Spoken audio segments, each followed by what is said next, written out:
안녕하세요. 지난 시간에 이어서 민수기 계속해서 공부하도록 하겠습니다.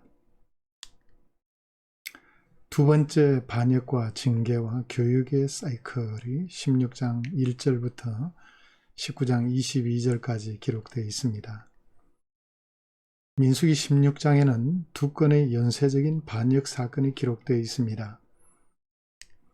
먼저 레위인 고라와 르우벤 지파의 다단, 아비람, 온이 주축이 되어 백성의 지휘관 250명과 함께 모세와 아론의 리더십에 대항하는 반역을 일으키게 됩니다.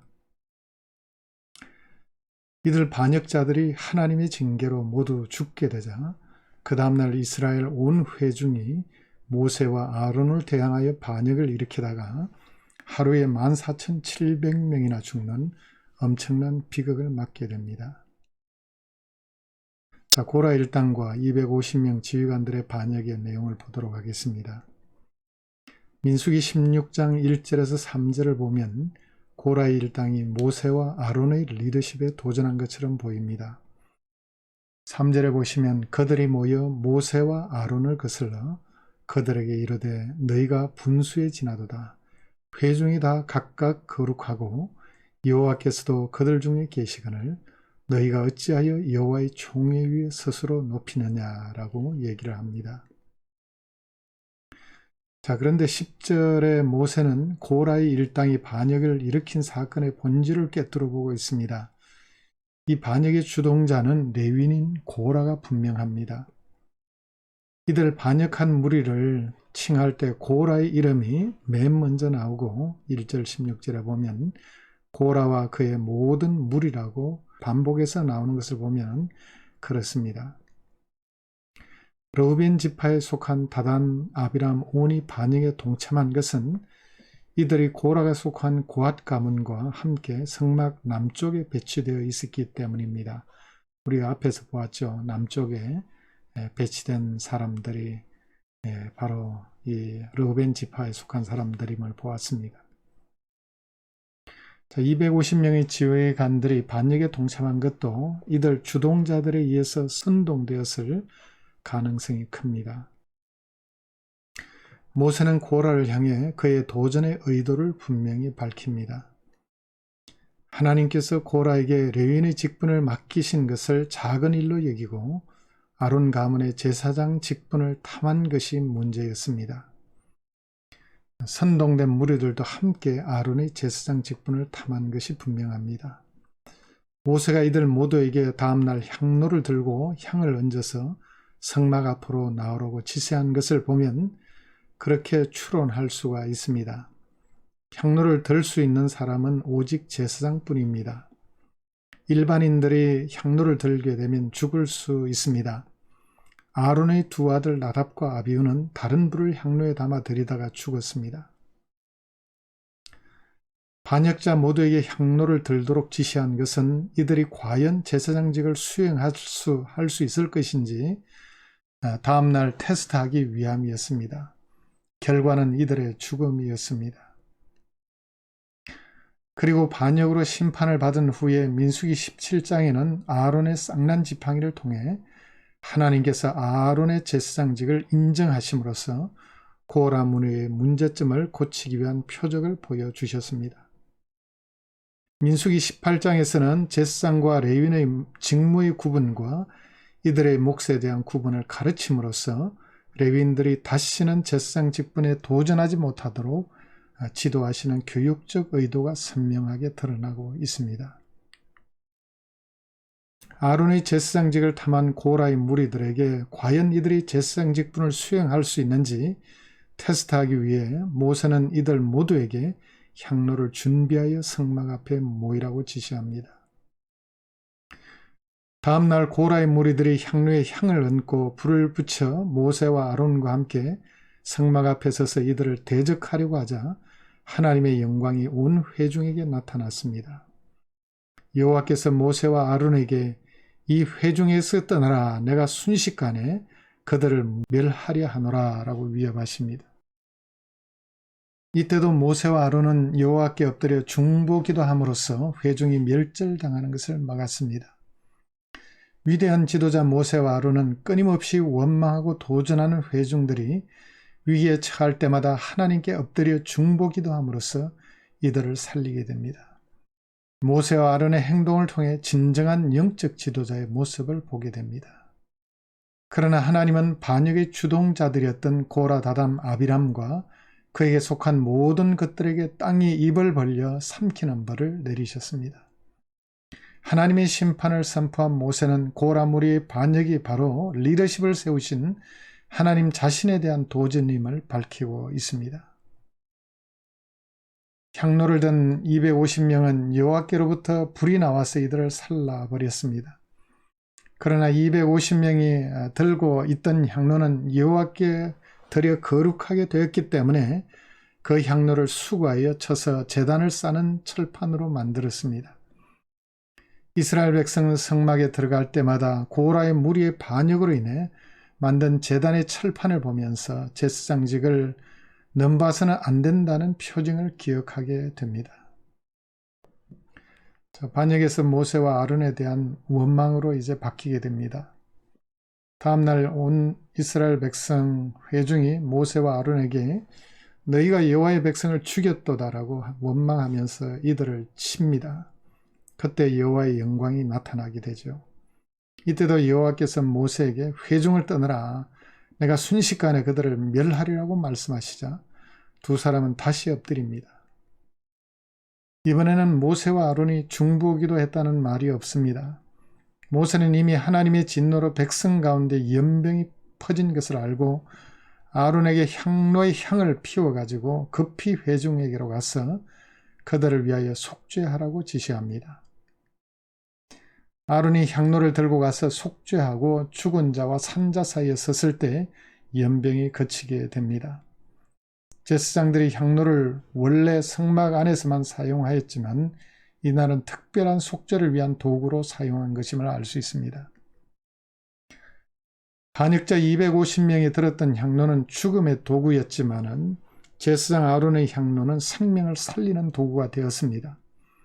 자신의 직임을 벗어난 거룩한 도구의 사용은 죽음의 도구가 되었지만 자신의 직임에 맞는 거룩한 도구의 사용은 생명을 살리는 도구가 되었습니다. 이때 연병으로 인해 죽은 자가 14,700명이었습니다. 반역으로 인해 엄청난 사람들이 죽어나간 것입니다. 자, 하나님은 징계하신 이후에 다시 교육하십니다. 고라의 무리들의 반역과 백성의 반역으로 약 15,000여 명의 회중이 죽어나갔습니다. 이런 중대한 상황 가운데 하나님은 이들의 잘못된 행위에 대해 그냥 방관하시지 않습니다. 철저한 교육을 통해 이들의 잘못된 행실을 고치십니다. 광야 생활 40년의 궁극적인 목적은 이스라엘 백성을 거룩한 백성으로 만들어 제사장 나라로 삼고자 하시는 것이 하나님의 의도이십니다. 그래서 어떻게든 이런 기회를 통해서 제사장 나라 거룩한 백성이 되도록 이들을 철저히 교육하시는 하나님의 모습을 봅니다. 이렇게 구비되어야지만이 아브라함에게 약속하신 복의 통로로 이스라엘 민족이 사용될 수 있기 때문입니다. 자, 민수기 17장에서 19장의 내용은 이스라엘 백성으로 하여금 다시금 비극적인 반역을 하지 않도록 구체적으로 교육하시는 내용이 나옵니다. 17장에는 아론의 쌍난 지팡이를 통하여 아론의 제사장직에 도전하지 못하도록 교육하셨습니다. 18장은 제사장과 레위인의 직무의 몫에 대한 분명한 구분을 가르침으로써 서로 간에 범접하지 못하도록 교육하셨습니다. 19장 광야에서 수많은 사람들이 죽어나가면서 이들의 시신을 다루다가 부정하게 된 사람들이 정결하게 되는 방법을 가르쳐 주셨습니다. 그 다음 아론의 쌍난 지팡이의 이야기가 나옵니다. 민수기 17장에서는 고라의 무리의 문제점을 잘 아신 하나님께서 다시는 이스라엘 백성이 제사장직에 대해서 도전하거나 탐내지 못하도록 한 가지 표징을 만드셨습니다. 모세로 하여금 이스라엘 12지파로부터 지팡이를 하나씩 취하고 각 지팡이에 각 지파 지휘관의 이름을 쓰게 했습니다. 레위 지파의 지팡이에는 아론의 이름을 쓰게 했습니다.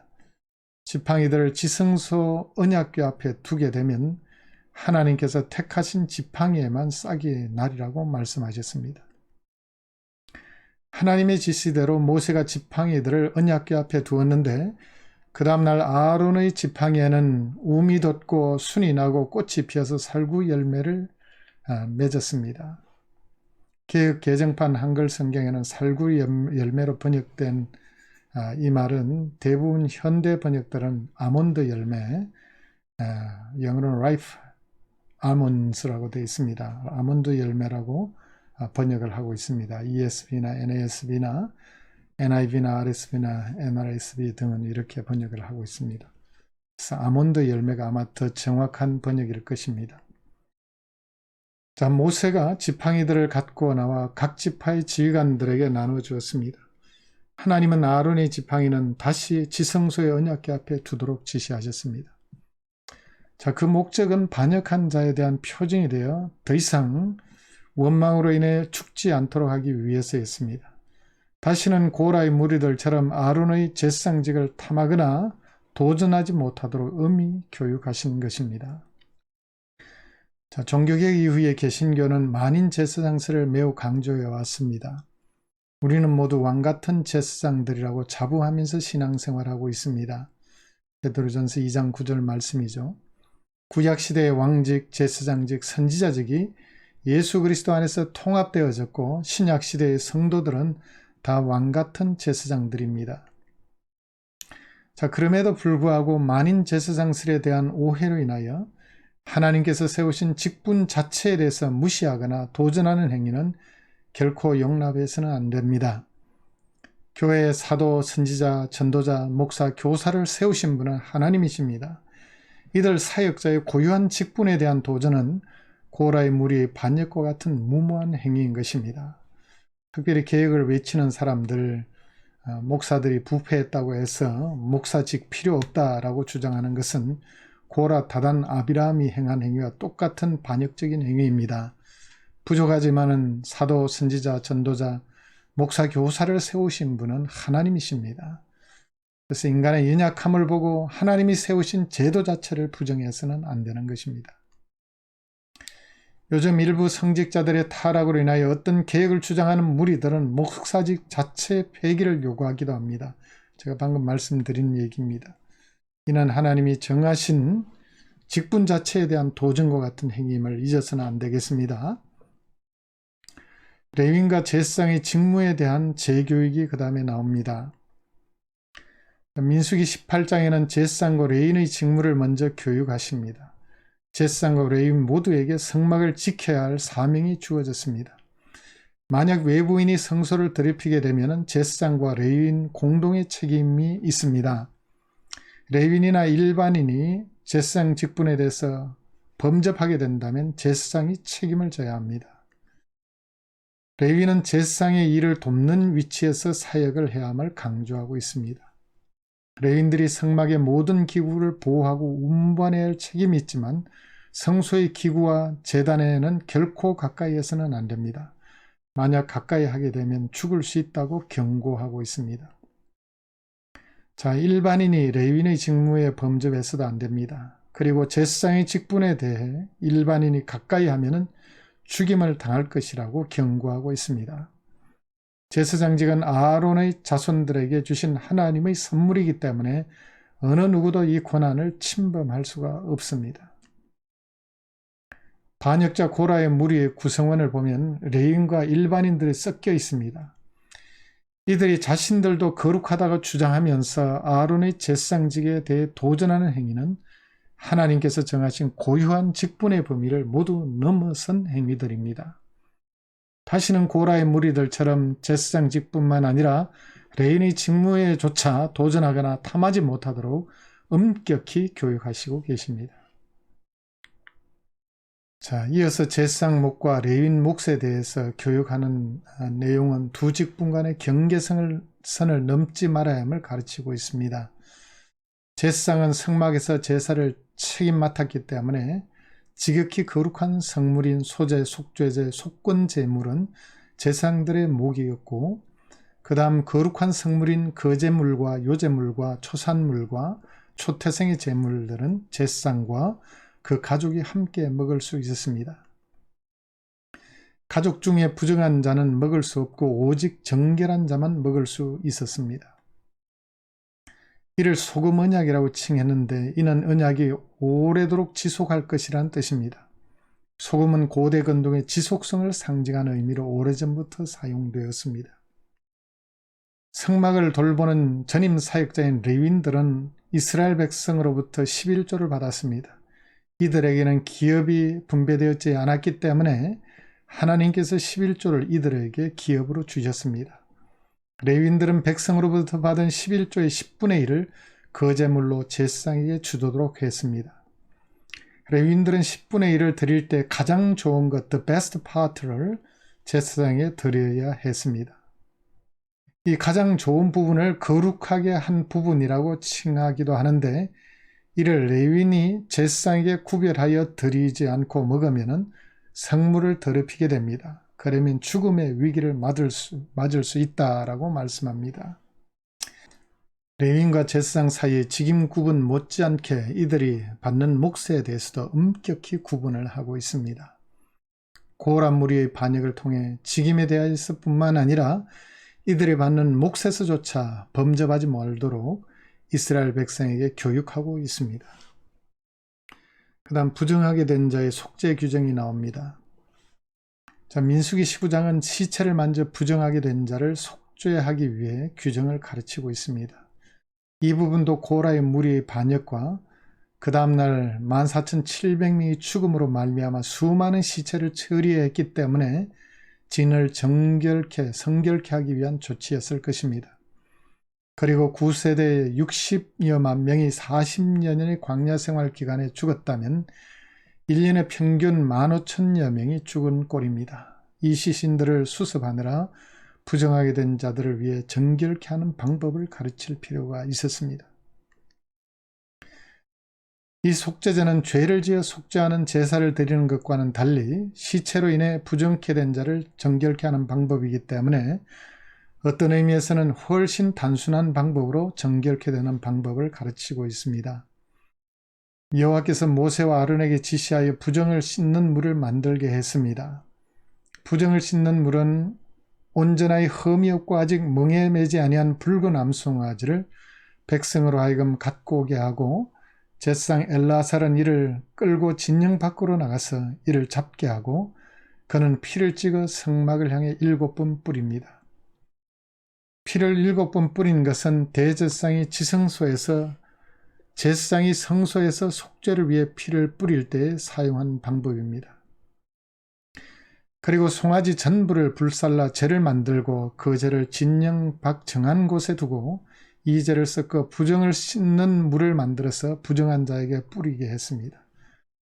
그래서 이 물을 뿌리게 되면은, 잿물을 뿌리게 되면은 깨끗하게 되도록 조치하셨습니다. 시체를 만진 자는 7일간 분정하게 되었는데 셋째 날과 일곱째 날에 잿물을 뿌려 자신을 정결케 해야 했습니다. 제7일에는 옷을 빨고 물로 몸을 씻으면 저녁에는 정결하게 되었습니다. 만약 자신을 정결하게 하지 않으면 여호와의 성막을 더럽히게 되기 때문에 회중 가운데서 끊어질 것이라고 경고하고 있습니다. 시체에 접촉하여 부정하게 된 자가 잿물로 정결케 해야 하는 이유는 진중에 거룩하신 하나님이 계시기 때문에 자신을 부정으로부터 정결하게 하지 않고는 진중에 거할 수 없기 때문입니다. 하나님을 모신 자가 죄를 짓게 되면 반드시 철저한 회개를 통해 자신을 정결케 해야 거룩하신 하나님과 진정한 교제가 회복될 수 있습니다. 흠이 없고 멍에 매지 아니한 붉은 암송아지는 무지하신 예수 그리스도께서 십자가의 죽으심을 통하여 이루신 속죄를 예표합니다. 누구든지 주님의 십자가의 보혈의 능력을 믿고 회개하면 어떤 죄도 용서하시고 죄로부터 우리를 정결케 하십니다. 20장 1절부터 25장 19절에는 세 번째 반역과 징계와 요단 동편 성전들을 기록하고 있습니다. 민수기 20장에 따르면 이스라엘 백성이 가데스에서 물이 없으므로 모세와 아론을 또 원망합니다. 이번에도 백성의 원망은 혹독합니다. 우리 형제들이 죽었을 때 함께 죽었더라면 좋았을 것을 애굽 땅에서 인도하여 내어 우리와 짐승을 광야에서 죽게 한다. 우리를 애굽에서 인도하여 이 나쁜 곳으로 인도하였느냐. 이곳에는 파종할 수도 없고 무화과도 포도도 석류도 없고 마실 물도 없다. 지독한 불평들을 쏟아놓습니다.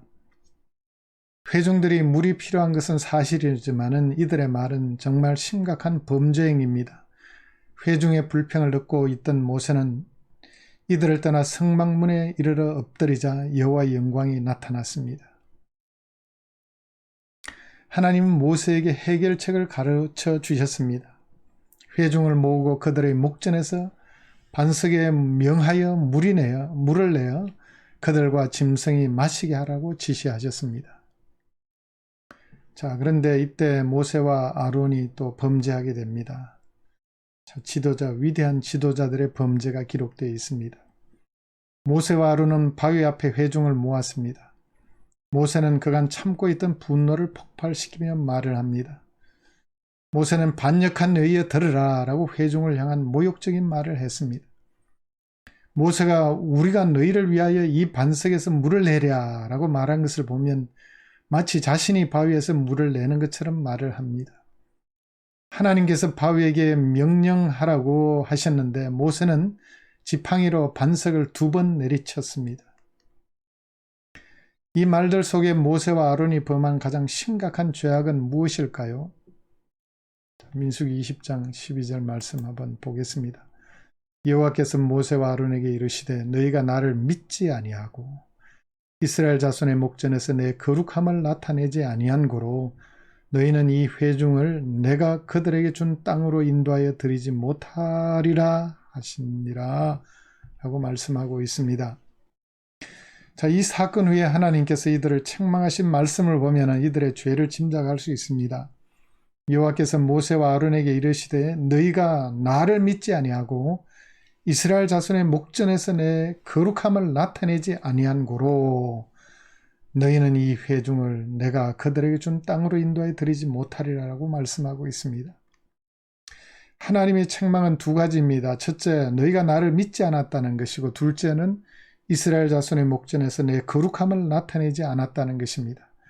결과 이들에게 주어진 심판은 이스라엘 백성을 가나안 땅으로 인도하여 드리지 못하리라는 것입니다. 자, 모세의 어떤 행동이 믿음이 없는 모습일까요?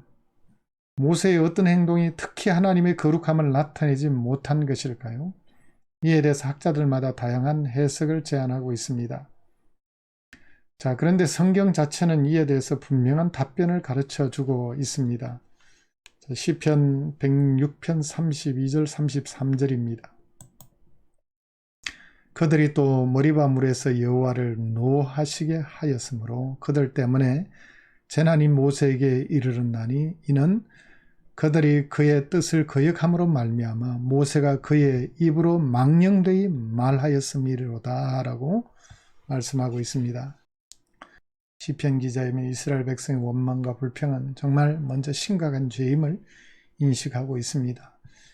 이는 여호와 하나님을 경록케 하는 행동이었습니다. 시내산을 출발한 이후에 이들의 원망에 대해서 하나님은 지속적으로 징계하셨습니다.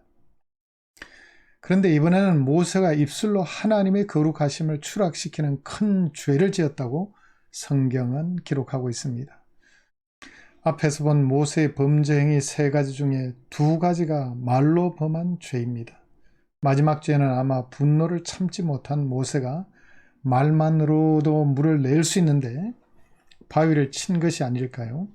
사실 첫 2가지도 그간 참고 있던 모세의 분노가 폭발하여 나온 것입니다.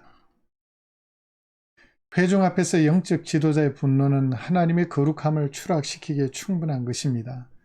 결국 이런 분노는 어디서 나온 것일까요?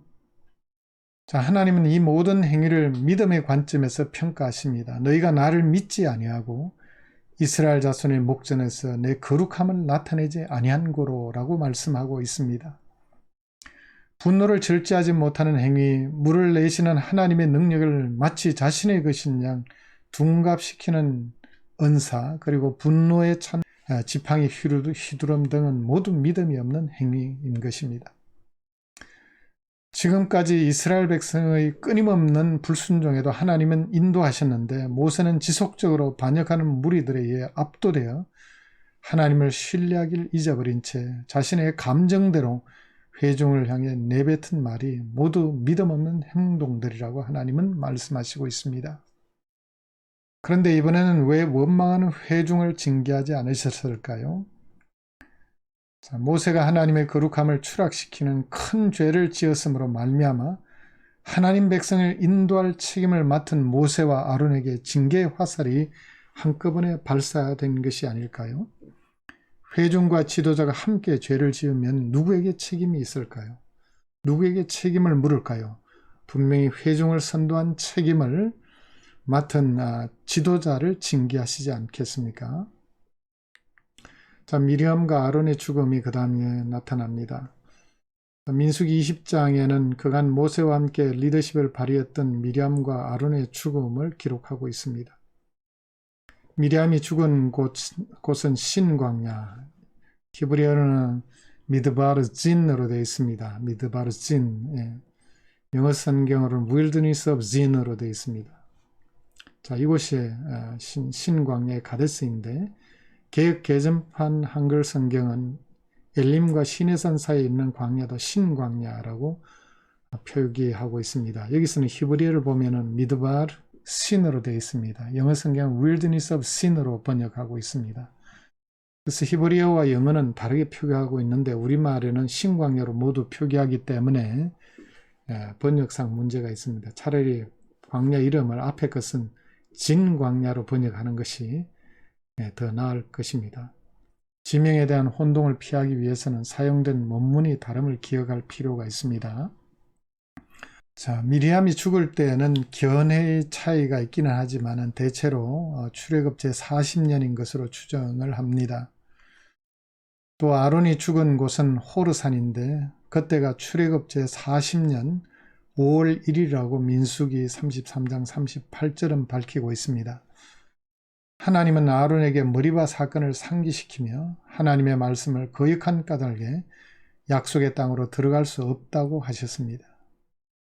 미리암과 아론의 죽음과 함께 이제 9세대는 서서히 무대에서 사라지고 신세대로 세대가 교체되어 가고 있음을 보여주고 있습니다.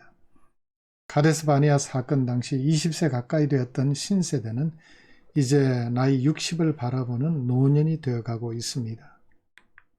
자, 불평과 녹뱀 사건이 이어서 나옵니다. 민수기 21장으로 넘어가면서 이제 또 다른 문제로 백성이 하나님과 모세를 원망합니다. 이번에는 하나님까지 원망하면서 사태가 더욱 심각한 상황입니다. 에돔이 자기 땅으로 이스라엘 백성이 통과하는 것을 막게 되자 에돔을 우회하기 위해서 상당히 먼 길을 돌아가게 됩니다. 이번에는 길 때문에 불평이 쏟아졌는데 이들의 원망의 말이 자주 문제의 근원이 되었습니다. 하나님께서 종살이하던 애굽 땅에서 구원해 주신 은혜에 감사하며 살아야 마땅한데 광야에서 죽게 되었다고 불평합니다. 음식과 물을 두고 원망하고 하나님께서 주신 만나를 하찮은 음식으로 폄하합니다. 이번에는 불뱀 형태로 하나님의 심판이 임합니다. 하나님께서 불뱀을 보내 백성을 많이 물어 죽게 하자 백성이 하나님과 모세를 원망함으로 죄를 지었다고 인정하면서 모세에게 하나님께 기도하여 불뱀이 떠나도록 요청을 합니다. 자, 그런데 하나님은 신기한 방법으로 뱀에게 물린 백성이 치유받는 방법을 가르쳐 주셨습니다. 녹뱀을 만들어 장대 위에 매달라 뱀에게 물린 자마다 그것을 보면 살리라라고 약속하셨습니다.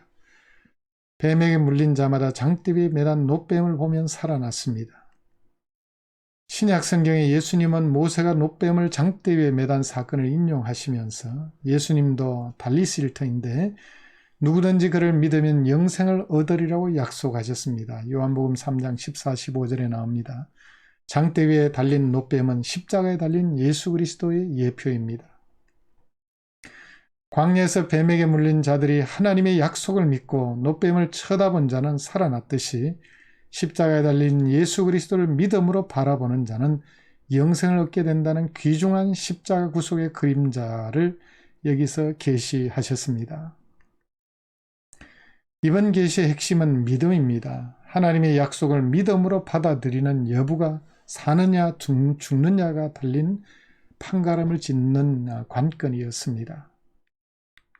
자, 신세대 여정이 이제 나옵니다. 민수기 20장부터 출애굽 제40년에 가데스를 떠나 모압 평원까지 이동하던 중에 있었던 일을 기록하고 있습니다. 이들이 행진한 경로는 아카바만 북쪽 끝에 위치하고 있는 에시온 게벨까지 내려왔다가 에돔, 모압을 우회하여 북상하는 방향으로 이동하고 있습니다. 이동 중에 여러 적들을 만나 전쟁을 하게 됩니다. 이때 전쟁을 했던 사람들은 출애굽 2세대, 신세대가 주축이 된 것이 분명합니다. 가데스 바네아의 반역은 출애굽 초창기의 일이었기 때문에 그때 20세 가까이 된 청소년들은 이제 거의 60을 바라보는 나이가 된 상태입니다. 광야 40년간의 반역과 심판과 교육의 과정을 통해 9세대뿐만 아니라 신세대도 어떻게 살아가야 할지 철저히 배웠을 것입니다. 이들은 노정 중에 만나는 적들과 싸워 모두 승리를 거두게 됩니다. 자, 이들의 노정을 보겠습니다. 자, 시내산에서 출발해서 다베라, 기브롤, 핫다와 하세롯, 그리고 가데스 바네아에서 이 근처에서 38년 대부분을 여기서 보냈다라고 말씀을 드렸습니다. 그리고 1세대가 여기서 다 죽고 이제 2세대가 출발을 해서 에시온 게벨까지, 아카바만 북쪽에는 에시온 게벨까지 왔다가 그리고 페트라부는 살모나를 통과해서 소알, 모압을 우회해서 아르디본, 헤스본, 그리고 요단, 여리고 맞은편 요단 모압 평지에 정착하는 데까지 이르게 됩니다. 자, 그 다음 가나안 사람을 물리친 얘기가 나옵니다. 노중에 제일 먼저 만난 적은 가나안 사람들이었습니다. 아라스의 왕이 이스라엘 백성이 아다렘 길로 온다는 말을 듣고 선제 공격하여 이스라엘 사람들을 생포합니다. 이스라엘 백성은 하나님께서 이들을 넘기시면 성읍을 멸절하겠다고 서운 기도를 드립니다. 하나님께서 승리를 주셔서 이들을 멸절시키고 그곳 이름을 호르마, 호르마는 완전히 멸함이라는 뜻입니다. 호르마라고 칭하게 됩니다. 자, 이제 40년 만에 터진 찬양 이야기가 나옵니다. 정말 이들이 변화된 모습을 보여줍니다. 이스라엘 백성이 에시온 게벨에서 모압 평지까지 이동하는 경로에 나타나는 지명들 대부분은 오늘날 알려지지 않은 곳입니다. 몇몇 잘 알려진 지명은 사해 남단의 동쪽에서 사해 쪽으로 흐르는 세렛강과 사해 중간 지점에 동쪽에서 사해 쪽으로 흐르는 아르논강과 비스가산 등입니다. 자, 이동하던 신세대가 영적으로 좀 더 성숙해진 모습을 부엘에서 보입니다. 부엘은 우물이란 뜻입니다. 42년 전 홍해를 건넌 후에 미리암의 주도로 하나님께 찬양을 올려드렸는데 거의 40년간 이스라엘 백성 입에서 찬양이 사라졌습니다. 날마다 쏟아놓는 말은 불평과 원망뿐이었습니다. 그런데 부엘에 이르러 하나님께서 이들에게 물을 주시자 이스라엘이 마침내 노래하기 시작합니다. 그간 40년간 범죄, 징계, 교육의 과정을 통해 좀 더 성숙해진 신세대의 모습을 발견하게 됩니다. 아모리 왕 시온과 옥을 무찌른 이야기가 그 다음에 나타납니다.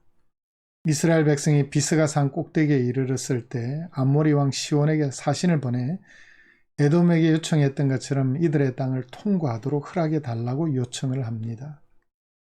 아모리 왕은 허락하지 않았을 뿐만 아니라 군사를 이끌고 나와서 야하스에서 이스라엘을 치기 시작합니다. 이스라엘 백성이 이들과 싸워 승리를 거두어서 아르논 강에서부터 야복강까지 점령하였습니다. 그 다음 바산왕 옥이 백성을 거느리고 에드레이에서 싸우려고 하자 이번에는 하나님께서 이스라엘 백성을 격려하셨습니다. 그들을 두려워하지 말라. 내가 그 백성과 그 땅을 내 손에 넘겨주겠다고 약속하셨습니다. 그래야 이스라엘 백성은 바산왕의 군대를 완전히 멸절시키고 그들의 땅을 점령하게 됩니다. 지금까지 신세대가 주축이 된 3번의 전쟁에서 이스라엘 백성은 모두 승리를 거두게 됩니다. 이 세 전쟁에서 이스라엘 백성이 싸워서 이긴 적들은 모두 하나님께서 멸절하도록 명하신 7족 속에 속합니다. 가나안족과 아모리족입니다. 이 전쟁들을 통해 하나님께서는 신세대들로 하여금 가나안 정복 전쟁을 위한 귀중한 교육의 기회로 삼으셨습니다. 이스라엘 백성은 두고두고 헤스본 왕 시온과 바산 왕 옥을 무찌르신 하나님을 찬양합니다. 이들에게서 더 이상 과거 9세대가 전쟁을 두려워해 떨던 모습을 볼 수가 없습니다. 이젠 가나안을 정복할 만큼 믿음의 담력이 커진 모습을 보게 됩니다. 그렇지만 이들의 믿음은 아직 완전하지 못했습니다. 곧 이들은 바알보울의 유혹에 넘어져 엄청난 비극을 당하게 됩니다. 이번 시간 강의까지 하겠습니다.